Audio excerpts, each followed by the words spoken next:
에베소서 3장까지의 말씀을 통해서 하나님의 구원 계획에 대해서 들었습니다. 그죠? 성부 하나님이 만세전부터 저와 여러분들은 미리 선택하셨다는 거, 얼마나 크신 은혜인지 모릅니다.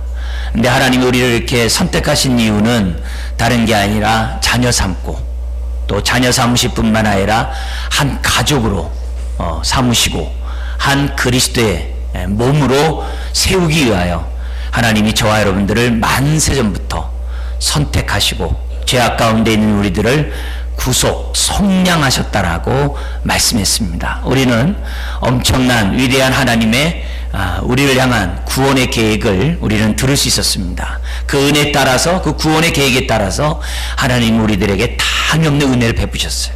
과거에는 그리스도 밖에 있었고 소망도 없었고 생명도 없었고 하나님도 없었던 우리들인데 하나님의 자녀로 부르시고 가족의 한 구성원으로 부르시고 그리스도 몸의 한 지체로 부르셨다는 거죠.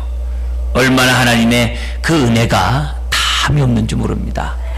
그러면서 저와 여러분들에게 이처럼 하나님이 내가 너를 내 자녀로 불렀고 가족으로 불렀고 그리스도 몸의 한 지체로 불렀으니 그 부름에 합당한 삶을 살아야 할 것이 아니냐. 그러면서 4장에서부터 6장까지 부름에 합당한 삶이 무엇인지 구체적으로 우리들에게 말씀하고 있습니다. 그러니까 에베소서는 크게 두 부분이죠. 3장까지가 하나님의 구원 계획, 그죠? 우리를 그리고 왜 부르셨는가. 거기에 따라서 4장부터 6장까지는 그 부르심에 합당한 삶이 도대체 뭔가, 은혜에 걸맞는 삶은 어떻게 사는 건가, 여기에 대해서 설명하는 것이 에베소서에 있는 것을 이제 보게 됩니다. 우리는 이제 4장에서부터 우리 그 부르심에 합당한 삶을 하나씩 살펴보려고 합니다. 특별히 이 4장에서는 두 개의 부르심 목적을 우리들에게 알려주고 있어요. 그 부르심의 목적은 16절까지는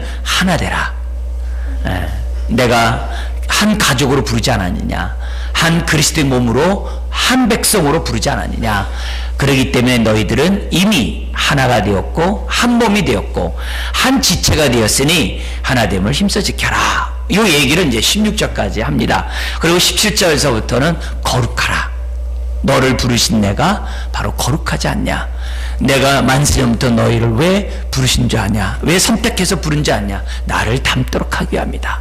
그렇기 때문에 너희들은 17절에서부터는 거룩하라, 이런 메시지를 이제 4장에 우리들에게 말씀하고 있습니다. 이제 그런 가운데 우리 총체적인 우리 첫 번째 우리 서론에 대한 말씀을 먼저 읽으면서 그 부르심에 합당한 삶을 우리들이 어떻게 구체적으로 지켜나갈지 하나씩 좀 살펴보도록 하겠습니다. 먼저 우리 1절 말씀 다시 한번 우리 읽도록 하겠습니다.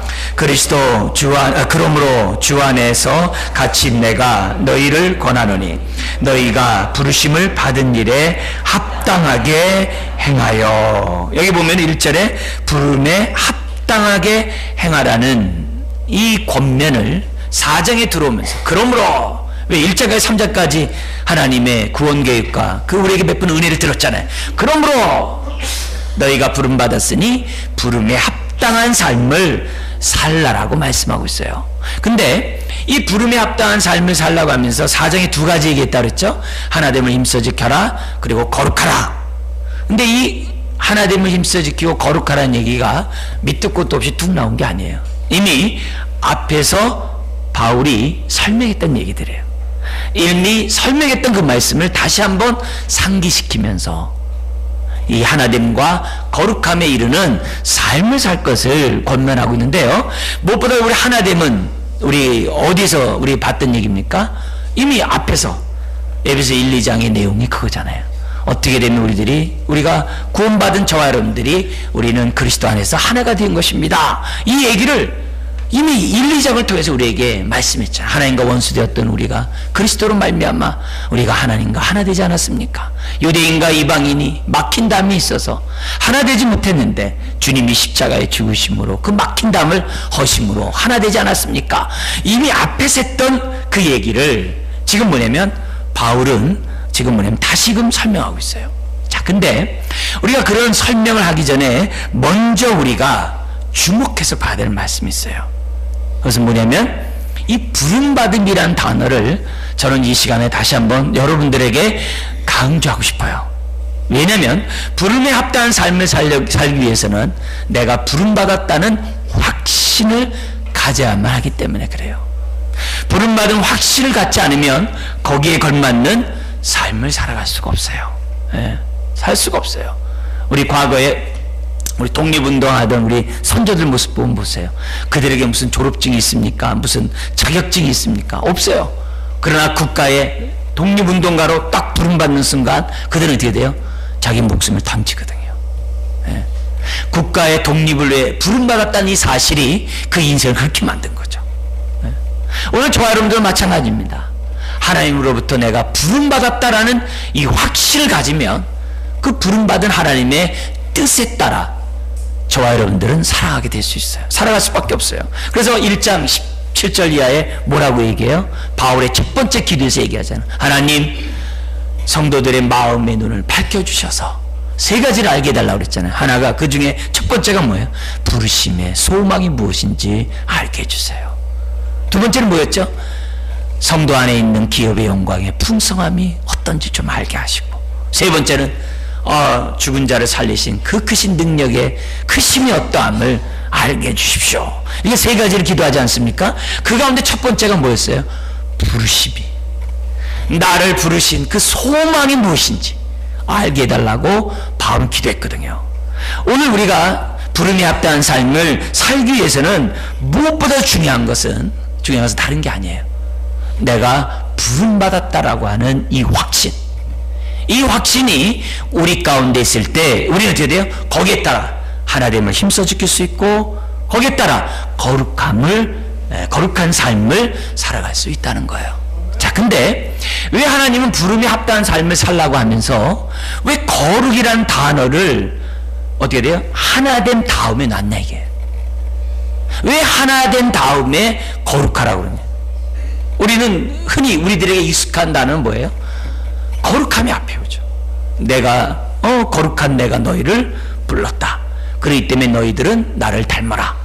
그리고 나서 하나됨을 힘써 지켜라. 왜?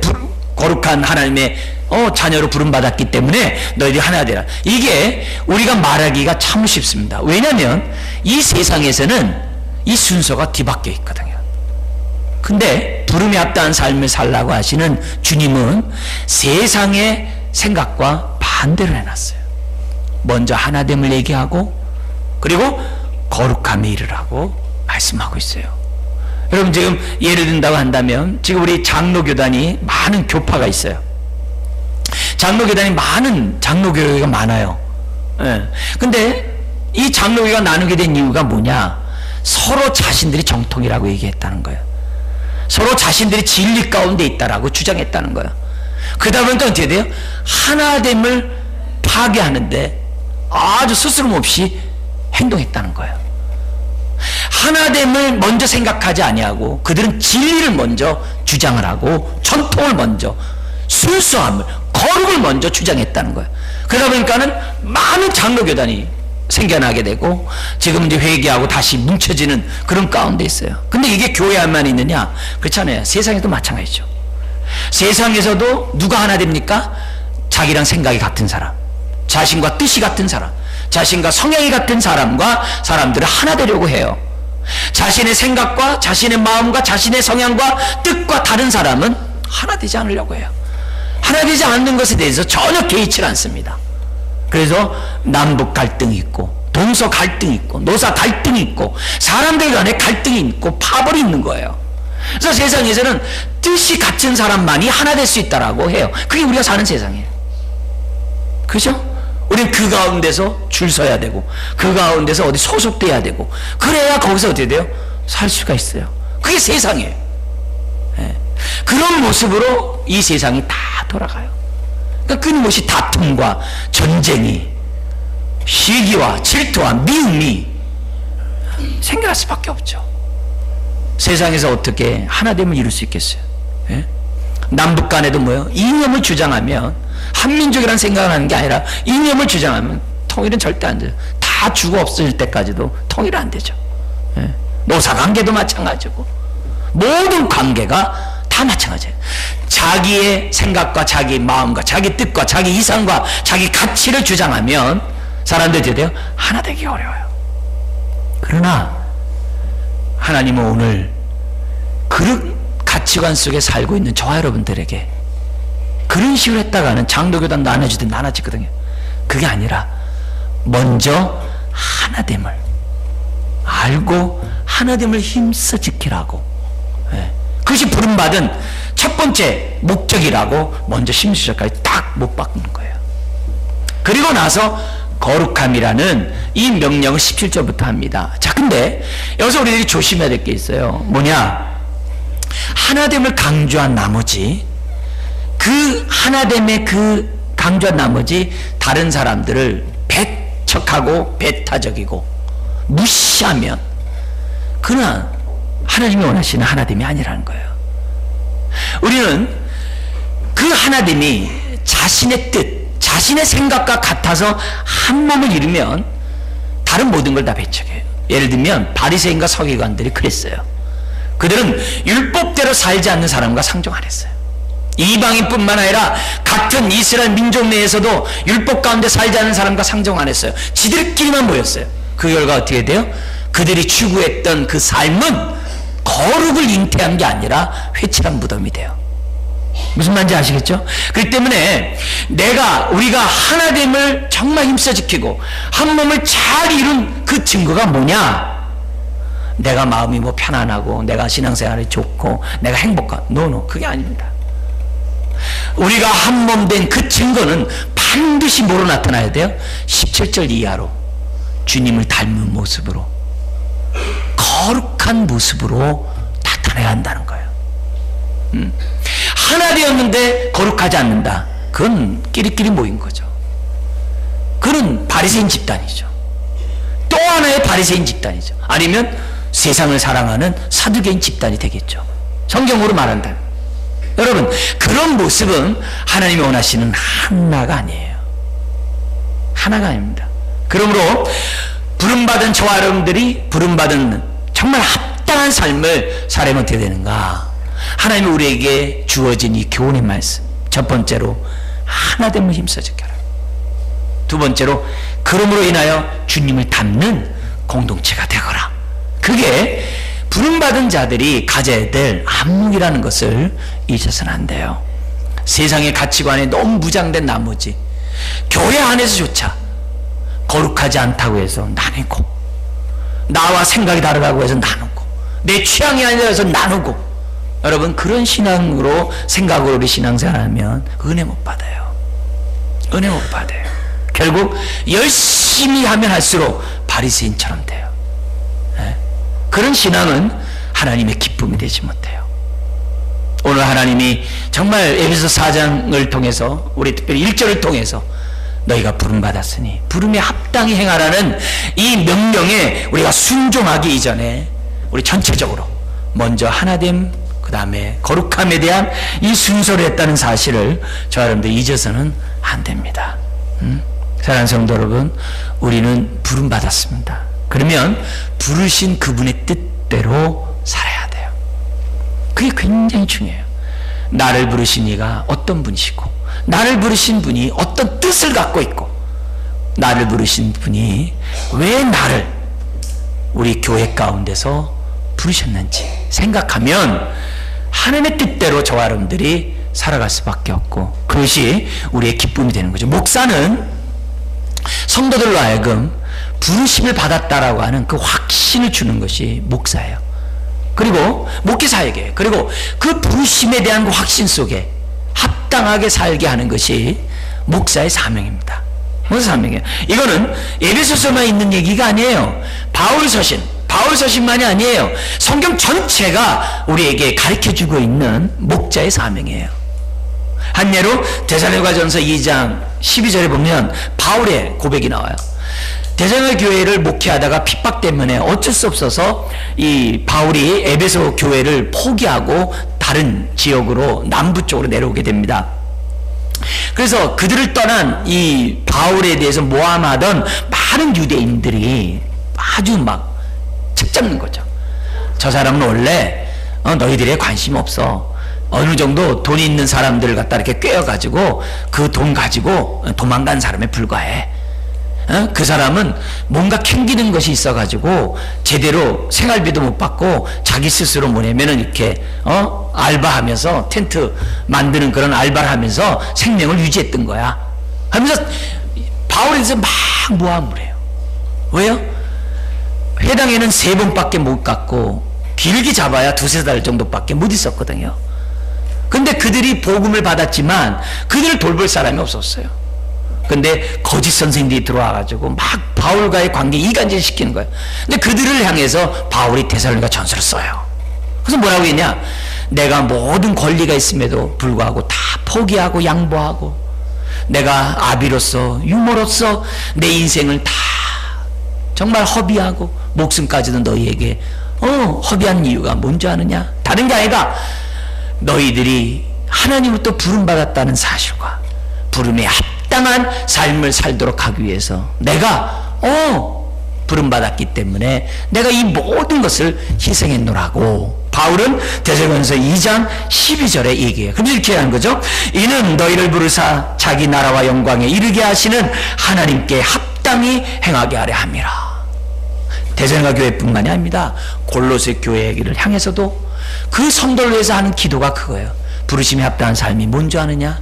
하나님을 기쁘게 하고 모든 선한 일에 열매를 맺고 하나님 아는 지식에 자라가게 하고 그리고 하나님의 능력에 따라 모든 인내와 오래 참게 하고 결국 감사가 넘치는 인생이 되기로 한다. 이게 뭐냐면 부르심에 합당한 삶이라고 또 이렇게 기도를 해요. 골로새 교회만이 아닙니다. 베드로후서에 보면 베드로후서도 얘기해요. 하나님이 왜 우리를 부르셨느냐? 신의 성품에 동참해서.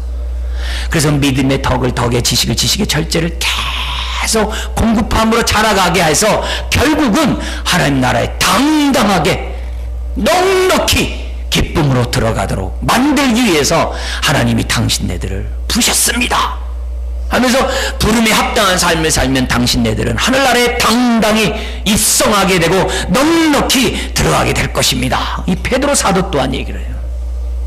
여러분, 이 부름에 합당한 삶은 모든 제자들의 소망이었어요.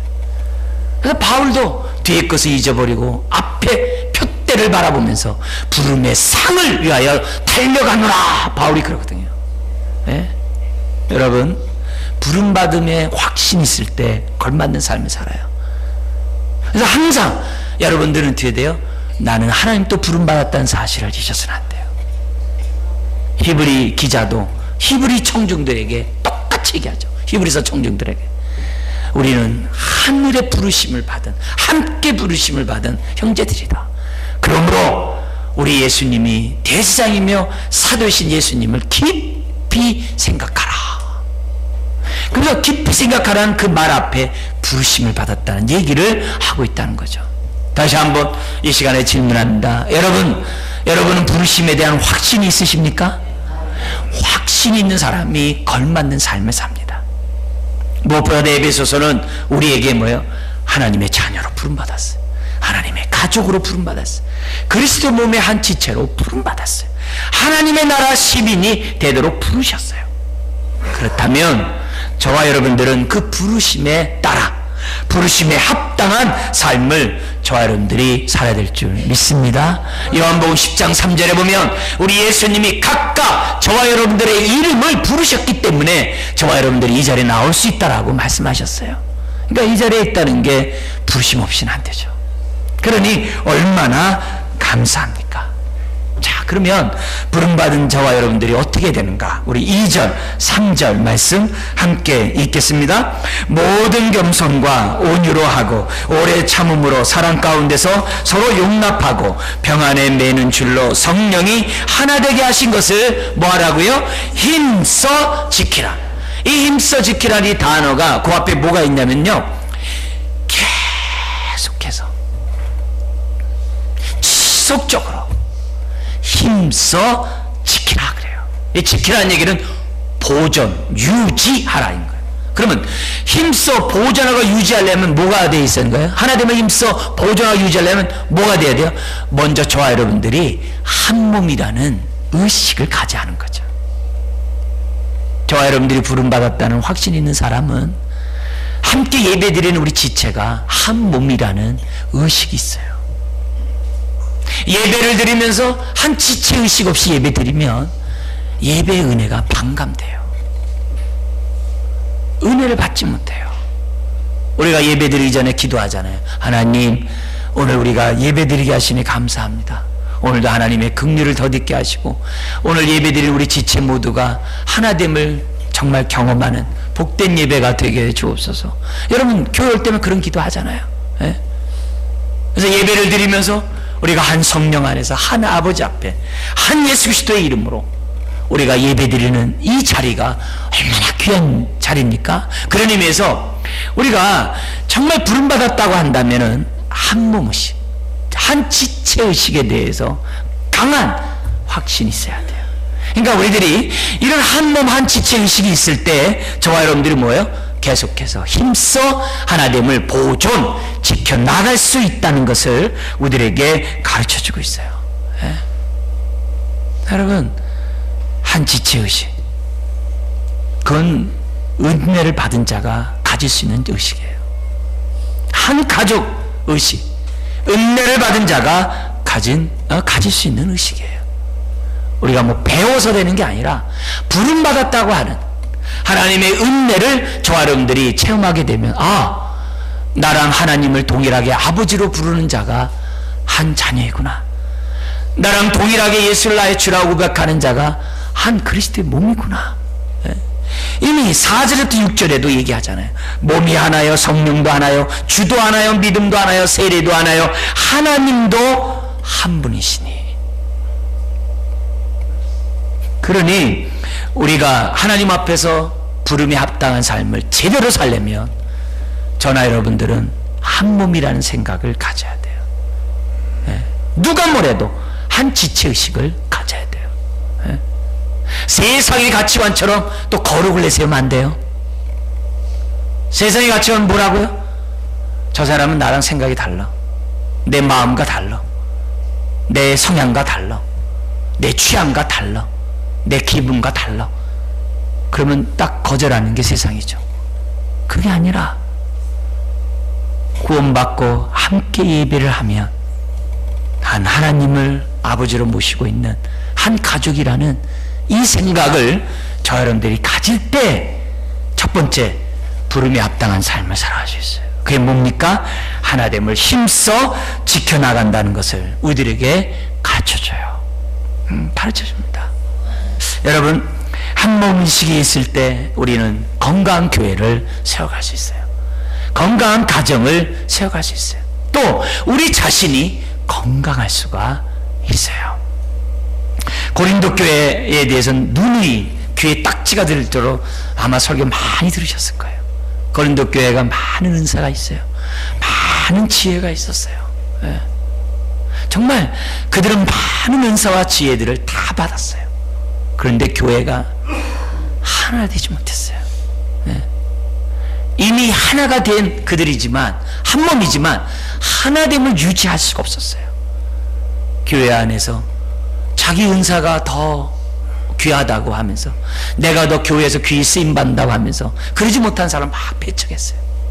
그러니까 세상의 가치관이죠. 뿐만 아니라 내 지혜가 최고다고 해가지고 나는 바울의 제자다, 나는 베드로의 제자다, 나는 아볼로의 제자다 하면서 어떻게 돼요? 누구의 제자다고 하면서 자기 지혜를 자랑했어요. 그러니 교회 안에 파당이 생기고 하나 되지 못하고, 왜? 세상의 가치관대로 막 누구의 제자다 하면서 자기 자랑하니까 교회가 하나 되지 못한 거예요. 이런 자들을 향해서 바울이 고린도전서 1장에서 4장을 써요. 그래서 뭐라고 하냐면은, 너희들이 바울과 나와 아볼로와 지금 경쟁 관계를 만들고 있는데, 아니다.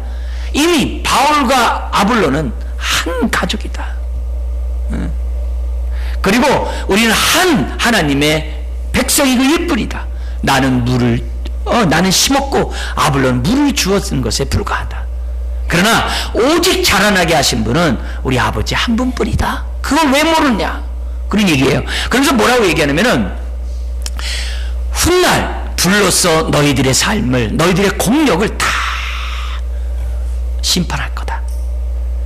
만약에 나무나 집으로 만든 것이 있다고 한다면 다 없어질 것이고, 그러나 금보석으로 해놓은 것은 남을 것이다 그래요. 그 얘기가 무슨 말입니까? 우리가 신앙생활하면서 열심히 봉사하고 헌신하고 내 삶을 드릴 수 있어요. 그러나 함께 예배드리는 우리 지체가 나와 한 몸 한 가족이라는 생각 없이 봉사하고, 우리가 세상 가치관처럼 내 뜻과 다르고 내 생각과 다르고 내 취향과 다르다 해서 배척하면, 그런 가운데 신앙생활하는 것들은 다 없어버린다는 거예요. 그러면서 그걸로 끝나는 게 아니에요. 그 다음 귀절에 너희는 다 흩어져서 불 가운데 겨우 구워놓은 자가 같을 것이다. 그래서 그 다음 귀절이 더 나아가서 무서워요. 뭐야? 너가 하나님의 성전을 더럽혔기에 하나님이 너희들을 멸하시라 그래요. 얼마나 무서운 말이에요. 분쟁과 바당과 거룩이라는 미명 속에 한 몸 이루지 않는 그 인생을 성전을 더럽힌 죄악이라 그래요. 오늘 바울이 고린도 교회에 했던 그 말을 에베소 성도들에게도 동일하게 우리들에게 말씀하고 있는 거예요. 여러분, 우리가 신앙생활하면서 한 몸을 정말 유지시키려고 한다면 다른 게 아니에요. 내 취향과 달라도, 내 성향과 달라도, 내 뜻과 달라도 하나님을 아버지라 모시면 한 가족이라는 우리가 지체의식을 저와 여러분들이 가져야만 한다는 거예요. 그럴 때 하나됨을 힘써 유지해 나갈 수가 있다는 겁니다. 자, 그러면서 어떻게 우리가 하나됨을 힘써 나가는 방법을 또한 구체적으로 우리들에게 2절에 주고 있습니다. 4가지 방법을 주고 있는데요. 첫 번째는 겸손입니다. 두 번째는 온유고, 세 번째는 오래 참음이고, 네 번째는 사랑 가운데 서로 용납함이에요. 먼저 우리 첫 번째 한번 보죠. 여러분, 이 겸손이 뭡니까? 예수님의 종의 마음이죠. 종의 마음. 특별히 빈 마음이죠. 어떤 빈 마음이에요? 아버지와 영광과 권능과 능력이 동등함에도 불구하고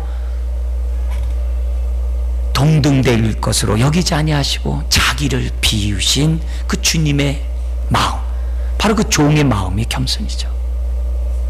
종의 마음이 겸손이죠. 마땅히 자신의 권리를 주장할 수 있음에도 불구하고 아버지 뜻을 이루기 위해서 그 모든 권리, 자기 주장을 내려놓는 것, 그게 바로 겸손이죠. 교회가 하나님을 힘써 지켜나가는 데 있어서 필요한 것이 바로 이 겸손이에요. 이 겸손은 자기 주장하지 않는 거예요. 겸손은 자기를 비워 종의 모습으로 낮아지는 게 겸손이에요. 낮은 곳에 물이 흐르듯 겸손한 자에게 사람이 모이게 돼 있어요. 제 동기 가운데 한 형제는 굉장히 이렇게 사역하는 이런 목회자로서 사역이 굉장히 힘든 환경이에요. 아주 그냥 너무 힘든 가운데서 목회를 해요. 근데 그 친구를 만나고 교제하면 다른 친구들이 다 무장해제가 돼요. 그 앞에서 자랑할 것도 없고 과시할 것도 없고 뭐 이렇게 뭐 잴 필요도 없어요. 그냥 그 친구를 딱 만나서 얘기하면요, 그냥 치유가 돼요. 힐링이 돼요. 남에게 위로와 격려를 받는다고 치유가 힐링이 아니더라고요. 그건 일시적이에요. 겸손한 친구 옆에 가니 그냥 내 자신을 내려놓으니까 그냥 치유가 되고 그냥 회복이 돼요. 이 겸손의 능력이에요. 이게 주님의 마음이죠. 내게 와서 배워라. 겸손한 주님 앞에 우리가 가면 쉼을 얻잖아요. 겸손한 주님 앞에 가면 다 무장해제가 되잖아요. 주님 앞에 뭘 내세우겠어요? 교회가 하나 되기 위해서는 다른 게 없는 거예요. 이 겸손한 이런 마음, 나와 다르다고 해서 배척하는 게 아니라, 나와 틀리다고 해서 무시하는 게 아니라, 내가 좀 가졌다고 자기 주장하는 게 아니라, 그리스도의 몸을, 한 몸을 유지하기 위해서 필요한 것이 다자짐이라는 거죠. 왼손과 오른손이 다른 게 아니죠. 하나가 될 때 온전한 손이 되죠. 손과 발이 다른 게 아니죠. 하나가 될 때 한 지체가 되는 거죠. 동일한 주를 섬기는 사람들에 대해서는 우리가 하나됨을 지키려고 하는, 그래서 내가 낮아지려고 하는, 또 이렇게 비우고자 하는 이런 마음이 하나 될 수 있는 거죠. 이런 마음이 우리가 사회에 가져가서 해보세요. 이런 마음을 가지고 직장에 가보고, 이런 마음을 가지고 가정에 가보고, 이런 마음을 가지고 세상 사람 만나보세요. 어떻게 될까요? 어떤 모임에 가든지 간에 연결고리 역할을 하죠. 어떤 사람을 만나든지 간에 쉼을 주죠. 왜? 겸손한 가운데 사람들은 치유받기 때문에. 그렇게 돼 있죠. 남북 간에 어떤 이런 이념 때문에 거룩을 얘기하면 안 되는 거죠. 한민족이라는 생각을 가지고 통일을 접근하고, 노사가 상생하는데 접근을 하고, 동서의 모든 갈등도 하나됨의 관점을 가지고 접근해 나가는 그런 겸비한 마음을 갖는다면 상승하죠. 보수와 진보가 만날 때 그게 나라가 발전하는 거죠. 보수만 최고고 진보만 최고라고 하면 나라는 하나 될 수가 없는 거죠. 주님이 오늘 우리들에게 가르쳐준 것은 다른 게 아니에요. 교만하지 말고 겸손하는 거예요. 근데 이 겸손은 바울이 두 번째 그 기도에 나온 내용이 없으면 안 돼요. 두 번째 내용이 뭐였어요? 우리 속사람이 강하고, 우리들 마음에 예수님이 주님이 되게 하시고. 여러분, 바울이 두 번째 큰 기도를 했던 3장 16절 이하의 이 기도가 그 안에 없다면 안 됩니다. 속사람이 강한 자만이 겸손할 수 있어요.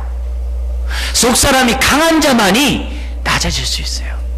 더구나 그리스도가 그 마음의 주인이 된 사람만이 겸손할 수 있어요. 이런 사람이 하나됨을 지킬 수 있는 덕목인 것을 우리들에게 보여줘요. 그리고 겸손한 자가 지속적으로 쓰임받죠. 왜? 겸손한 자를 사람들이 겸손한 자에게 몰리기 때문에, 사람들이 위로를 받기 때문에. 교회가 한 몸을 이루기 위해서는 무엇보다도 겸손한 마음을 가져야 돼요. 남을 나보다 높게 여기는 그런 마음을 가지는 거죠. 두 번째는 뭐냐면, 하나님을 힘써 지키기 위해서 뭐냐면 온유해야 한다고 그래요. 여러분, 이 온유가 한 몸을 유지하는데 너무 중요해요. 세상은 온유를 별로 좋아하질 않아요. 왜요? 나약하게 보이거든요. 그리고 그 당시 초대교회 때는 로마가 압제하던 시대예요. 로마의 압제는 어때요? 힘의 시대였거든요. 그래서 권력으로 나라를 평탄케 했던 나라가 바로 뭐예요? 로마고, 법으로 엄격하게 함으로 질서를 유지했던 게 로마야. 이런 로마에게 온유는 마음에 안 들어요. 마음에 안 들어요. 그런데 우리가 오해하지 말아야 될 것은 이 온유는 주님의 마음이에요. 근데 주님의 마음 가운데 이 온유가 뭐냐? 하나님의 뜻이라고 한다면 십자가도 기꺼이 지겠다는 마음이 온유예요. 여러분, 강한 자가 모든 거 할 것 같죠? 끝까지 지켜나가는 사람은 온유한 사람이에요. 강하고 센 사람이 모든 거 다 하는 것 같죠? 그렇지 않습니다. 온유한 사람이 없으면 강한 자가 빛을 발하지 못해요. 교회는 온유한 마음이 있어야 돼요. 우리가 그리스도의 한 몸으로 부름받았고 한 가족이라는 우리가 깨달음이 있다면, 이것이 하나님의 뜻이라면 그 뜻을 위하여 내가 끝까지, 주님이 십자가를 지기까지 나도 끝까지 내가 최선을 다하겠다는 그 마음, 그게 바로 온유한 마음입니다.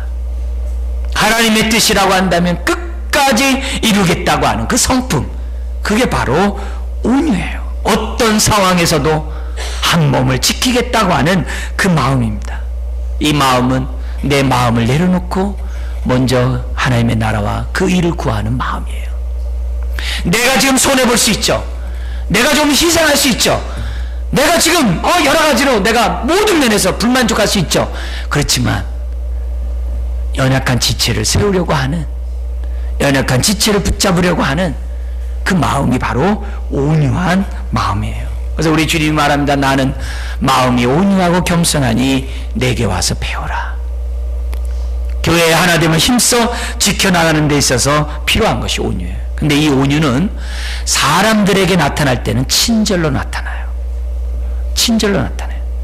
교회 안에서 온유한 마음을 갖고 있는 사람은 성도들, 낯선 성도들을 보더라도 친절하게 대합니다. 따뜻한 눈짓, 부드러운 음성, 또 젠틀한 태도를 취합니다. 예의 있는 태도를 취합니다. 누구에게나 그의 마음은, 그의 시선은 친절하게 되어 있어요. 왜요? 그래야 한 몸이 되는 거거든요. 온유함이 없는데 어떻게 한 몸 되겠어요? 겸손만 하면요, 사람들이 잘 못 알아볼 수 있어요. 근데 겸손하면서 내가 손을 친절하게 뻗으면 사람들이 어떻게 돼요? 기꺼이 한 몸 될 수 있어요. 한 몸 될 수 있어요. 세 번째 덕목이 뭡니까? 오래 참는 거예요. 겸손과 온유함으로 성도들에게 대했어요. 그리고 이 겸손과 온유함은 먼저 다가가는 마음의 자세거든요. 이게 먼저 수동적인 게 아닙니다.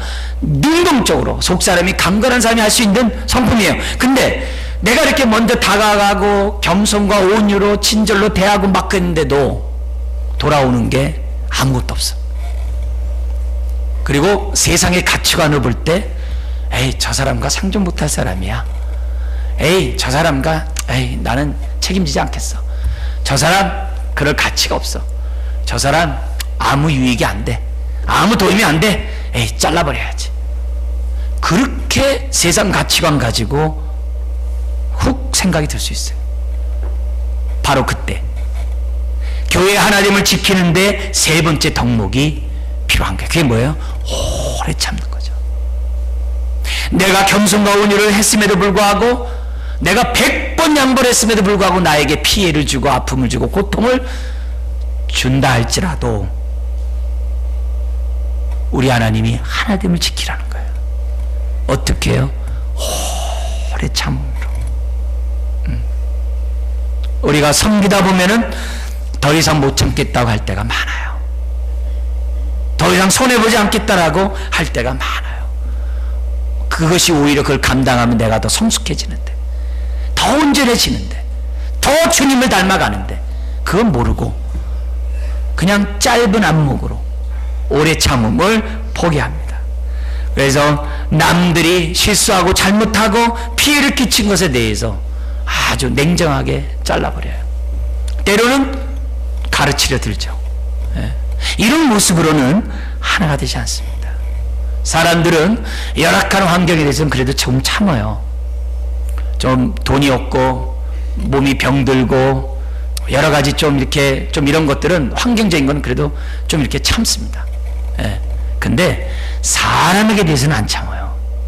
사람에 대해서. 사람이 내가 해준 대로 안 해주거나 사람이 나에 대해서 조금이라도 뭐라 그러면요, 막 화를 벌컥 내요. 벌컥 안 내면 속으로 뭐예요? 상종도 안 하겠다 그러죠. 여러분, 그게 아닙니다. 바로 그때 우리 주님 뭐라고 해요? 오래 참으라 그래요.